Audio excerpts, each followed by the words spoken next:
Bismillahirrahmanirrahim. Assalamualaikum warahmatullahi wabarakatuh. Bismillah, alhamdulillah, wassalatu wassalamu ala rasulillah wa ala alihi wa sahbihi wa man walah ma ba'du.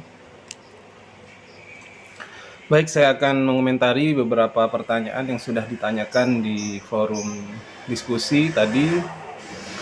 Namun sebelum saya mengomentari, ada beberapa hal yang perlu saya perbaiki ya. Tadi dari pemateri pertama ya, ketika mendefinisikan tentang hukum syar'i, saya kira ada kekeliruan dalam mendefinisikan, mengartikannya. Jadi kan di sini tertulis al-hukmu syar'i arrafa ibnul hajibi al-hukm syar'i bi annahu khitabullah al-muta'allaq bi af'alil mukallafin iktidaan atau takhiran atau wad'an. Jadi yang tadi sedikit ada keliruan, yaitu pada mengartikan kalimat arrafa. Arrafa itu artinya mendefinisikan. Arrafa yu'arrifu ta'rifan. Makanya definisi disebut ta'rif. Jadi arrafa mendefinisikan. Siapa yang mendefinisikan? Ibnul Hajib. Seorang ulama bernama Ibnul Hajib. Ibnul Hajib mendefinisikan hukum syar'i adalah khitabullah al-muta'allaq bi af'alil mukallafin. Adalah khitabullah, khitab Allah yang berhubungan dengan pekerjaan para mukallaf. Iktidaan, baik itu berupa perintah, atau takhiran atau pemilihan, atau wad'an atau wad'i. Ini nanti dengan memahami definisi ini, teman-teman juga akan memahami hukum taklifi dan hukum wad'i. Jadi di sini ada istilah khitabullah al-muta'allaq bi af'alil mukallafin. Khitab Allah yang berhubungan dengan pekerjaan para mukallaf. Mukallaf itu apa? Disebutkan di sana fahuwal baligh al-aqil alladzi balaghathu ad-da'wah. Adalah orang baligh yang sudah akil baligh. Kalau perempuan dia sudah haid, kalau laki-laki dia sudah mimpi ihtilam ya. Kemudian alladzi balaghathu ad-da'wah, yang sudah sampai kepadanya dakwah. Artinya seseorang yang tidak bisa memahami agama, seperti orang yang autis misalkan, itu tidak dikatakan sebagai mukallaf karena memang tidak sampai perintah agama kepadanya. Jadi di sini ada alladzi balaghathu ad-da'wah wa ta'ahala lil khitab, dan dia sudah mampu atau menjadi orang yang layak untuk mendapatkan khitab itu. Jadi majnun itu tidak termasuk mukallaf, orang yang gila. Jadi itu ya. Kemudian di sini adalah iktidaan. Iktidaan di sini adalah perintah Allah, baik itu perintah untuk mengerjakan atau perintah untuk meninggalkan. Perintah untuk mengerjakan ini, jadi iktidaan yang kita bahas ini nanti akan bermanfaat juga ketika kita mempelajari hukum taklifi ya. Iktidaan, perintah untuk mengerjakan itu ada dua. Perintah yang jazim, yang pasti, yang harus, ada yang ghairu jazim. Kalau yang jazim, yang harus, itu nanti namanya hukumnya adalah wajib. Yang ghairu jazim namanya adalah an-nadb atau sunnah. Kemudian perintah tadi ada dua, yaitu tolaban lil fi'li, ada yang tolaban lit tarki, ada yang untuk meninggalkan. Tolaban lit tarki terbagi menjadi dua. At-tarku al-jazim, yang nanti menjadi hukumnya haram, kemudian at-tarku ghairu jazim, yang nanti menjadi makruh.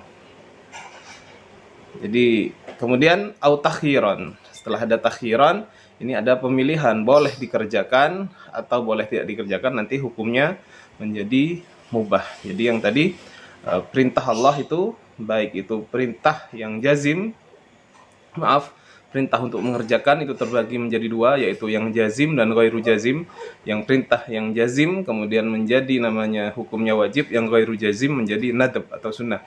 Yang perintah untuk meninggalkan itu menjadi perintah untuk meninggalkan secara jazim namanya haram, perintah yang ghairu jazim namanya makruh. Sedangkan untuk yang memilih namanya nanti hukumnya adalah mubah. Itu yang taklifi. Taklifi ini berhubungan dengan mukallaf seluruhnya. Kemudian ada yang hukum wad'i. Kita lihat di sini bagaimana Syekh Hasan itu mendisinikan hukum wad'i.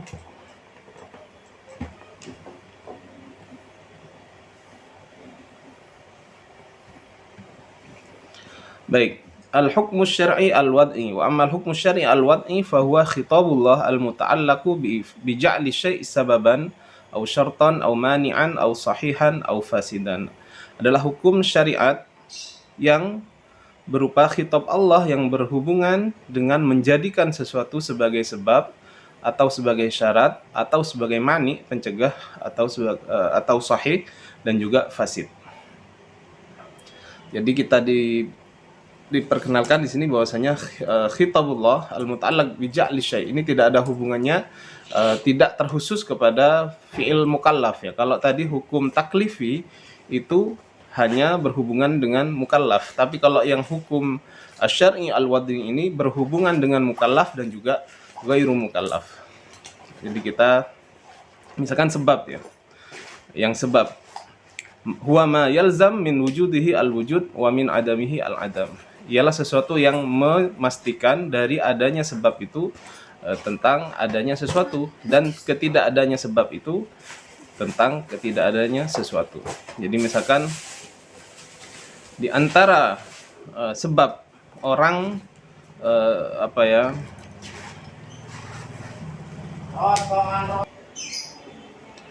baik seperti iskar ya, yang contoh yang sebab iskar memabukkan. Dengan adanya memabukkan ini, dengan adanya memabukkan akan mewajibkan adanya tahrim. Jadi dengan adanya iskar atau memabukkan bisa menyebabkan tahrim atau pengharaman.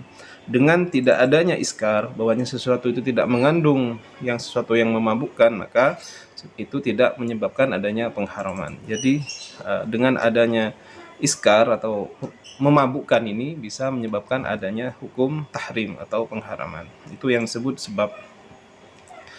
Namun untuk yang sudah saya contohkan tadi ya, bahwasanya hukum wad'i ini bisa berhubungan dengan mukallaf dan juga tidak juga berhubungan dengan mukallaf. Kalau yang taklifi hanya berhubungan dengan fi'lul mukallaf. Contohnya apa yang sebab? Seperti perbuatan kita membunuh itu menjadi sebab adanya al-hudud. Orang yang membunuh itu menyebabkan dia hudud. Tetapi itu berhubungan dengan mukallaf. Ada juga yang tidak berhubungan dengan mukallaf, seperti tenggelamnya matahari itu menjadi sebab misalkan wajibnya sholat maghrib. Jadi ada yang muta'allaq bi af'alil mukallafin, ada yang juga yang tidak berhubungan dengan perbuatan mukallaf. Jadi antara hukum taklifi dan wad'i salah satu perbedaannya ada itu. Kalau hukum taklifi semuanya berhubungan dengan pekerjaan mukallaf, kalau yang wad'i bisa berhubungan dengan pekerjaan mukallaf, bisa juga tidak berhubungan dengan pekerjaan mukallaf seperti tenggelamnya matahari tadi. Dan itu kita sudah bahas yang sebab. Kemudian yang syarat ya, yang syarat huwa ma yalzam min adamihi al-adam wa la yalzam min wujudihi wujudun wal adam. Kal wudu fa innahu yalzam min adamihi adamu sihhati shalah. Jadi seperti wudu ini memastikan dengan tidak adanya wudu itu tidak adanya sihah, tidak adanya kesahan dalam pelaksanaan salat. Wala yalzam min wujudihi la wujuduha wala adamuha, dan tidak memastikan dengan adanya wudu itu dengan adanya salat dan tidak adanya sahnya salat. Artinya apa? Dengan wudu memang itu menjadi syarat sah salat, tetapi kan rukun-rukun salat banyak. Bisa saja orang salatnya batal gara-gara hal yang lain. Itu yang disebut wala yalzam min wujudihi la wujuduha wala adamuha. Kemudian al-mani ya, ma yalzam min wujudihi di sini. Ma yalzam min wujudihi al-adam wa la yalzam min adamihi wujudun wal adam. Mani itu apa? Yang menyebabkan, memastikan dari adanya mani itu ketiadaan, dan tidak memastikan dengan tidak adanya mani itu wujudun, adanya sesuatu, wal adam, dan tidak adanya sesuatu. Seperti apa? Wa dzalika kal haid, seperti haid itu. Dengan adanya haid apa? Fa innahu yalzam min wujudihi imtina'us shalah. Dengan adanya haid itu bisa menyebabkan imtina'us shalah, dilarangnya salat, wa adamu sihhatiha, dan tidak ada kesahannya salat. Maksudnya orang yang haid memaksakan diri untuk salat, salatnya tidak sah. Wala yalzam min adamihi la wujuduha wala adamuha, dan tidak memastikan dengan tidak adanya haid, la wujuduha, tidak ada wujudnya, wala adamuha, dan tidak adamnya. Kemudian as-sahih, ya, ada yang disebut as-sahih. Sahih ini berarti hampir sama dengan sah, ya, kalau menurut bahasa kita. Sahih itu berhubungan dengan segala sesuatu yang mencukupi syarat rukunnya, maka kita katakan sahih atau sah. Ibadah yang dilakukan dan mencukupi syarat rukunnya bisa kita sebutkan sahih atau sah. Kemudian al-batil atau batal, kalau bahasa kita, bahasa Indonesia, itu sesuatu yang tidak mencukupi syarat dan rukunnya sehingga ibadah yang dilakukan itu kita sebut batal atau batil. Baik, itu yang saya bisa sampaikan mengenai hukum taklifi dan wad'i. Jadi saya ulangi lagi, kalau yang hukum syariat secara garis besar itu terbagi menjadi dua, ya. Ada yang talaban lil fi'li, kalau dia jazim berarti menjadi wajib. Talaban lil fi'li ghairu jazim menjadi nadab. Kemudian talaban lit tarki, meminta untuk ditinggalkan atau larangan, jazim yang bersifat pasti namanya muharram. Talaban lit tarki ghairu jazim namanya makruh. Kemudian ada yang takhyir, yaitu boleh mengerjakan, boleh tidak, kita sebut dengan hukumnya mubah.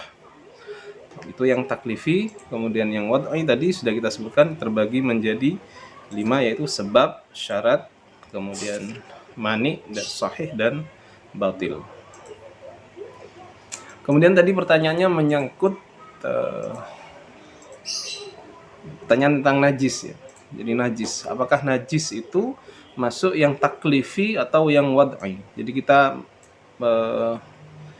mau masuk yang mana najis ini? Jadi kita melihatnya dari sudut pandang yang mana dulu? Kalau sudut pandangnya misalkan orang tiba-tiba mengambil sesuatu yang najis dan melumurkannya ke badannya, maka kalau dipandang dari segi itu masuk hukum taklifi. Tidak boleh, dia menjadi hukumnya haram. Kita mengotori seluruh badan kita dengan tanpa ada darurah, ya, kemudian dikotori seluruh badannya dengan najis, ya, tidak boleh, hukumnya menjadi haram.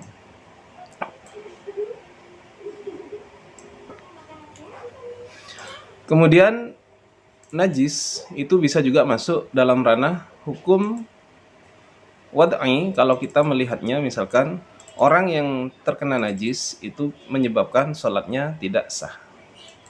Jadi kita tadi kan ada pembahasan tentang sahih dan batil, ya, atau fasid. Di sana orang yang terkena najis kemudian dia sholat, maka sholatnya terhitung tidak sah, tidak mencukupi syarat rukunnya, yaitu tidak terkena najis baik di badan ataupun di tempatnya.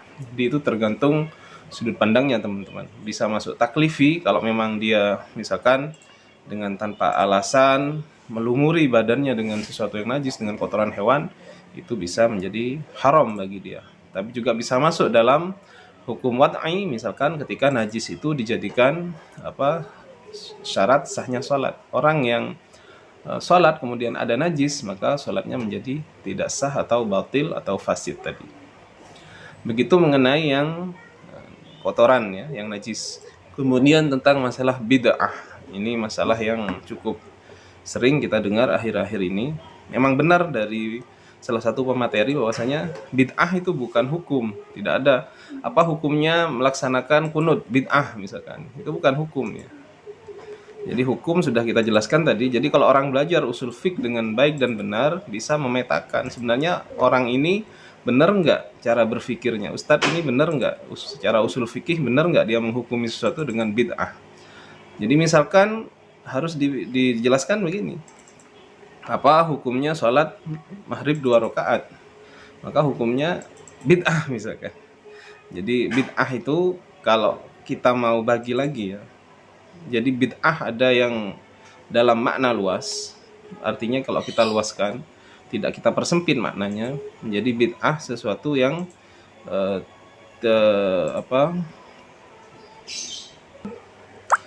baik. Jadi sudut pandang bid'ah kalau kita luaskan, misalkan ada bid'ah hasanah, ada bid'ah sayyi'ah. Jadi kalau yang bid'ah hasanah itu sesuatu yang tidak keluar dari koridor syariat. Kalau masih bid'ah hasanah itu tidak ada masalah, artinya hukumnya tergantung, bisa nadab atau bisa wajib ya sesuatu itu. Namun kalau dia sudah dipersempit maknanya menjadi sesuatu yang mukhalif li syariah atau membedai dari syariat, maka itu jelas bid'ah yang semacam itu adalah haram. Jadi tergantung Anda menilai bid'ah itu sudut pandangnya gimana. Apakah menerima pembagian bid'ah menjadi bid'ah hasanah dan bid'ah sayyi'ah, atau hanya menyempitkan makna bid'ah itu segala sesuatu yang membedai syariat. Maka dengan itu bid'ah yang nomor 2 itu segala sesuatu yang membedai syariat itu hukumnya adalah haram. Kalau menurut saya lebih baik kita maknai bid'ah itu dengan bisa dibagi ya. Karena begitu banyak hal-hal yang kita lakukan yang tidak pernah ada di zaman Nabi Muhammad SAW, sehingga kita tidak menghukumi segala sesuatu itu dengan bid'ah saja. Jadi walaupun bid'ah bisa itu hasanah karena itu mempunyai manfaat dan maslahah bagi umat Islam. Baik, saya kira itu jawaban dari saya. Terima kasih atas perhatiannya. Kita berjumpa lagi pada pertemuan selanjutnya. Wassalamualaikum warahmatullahi wabarakatuh.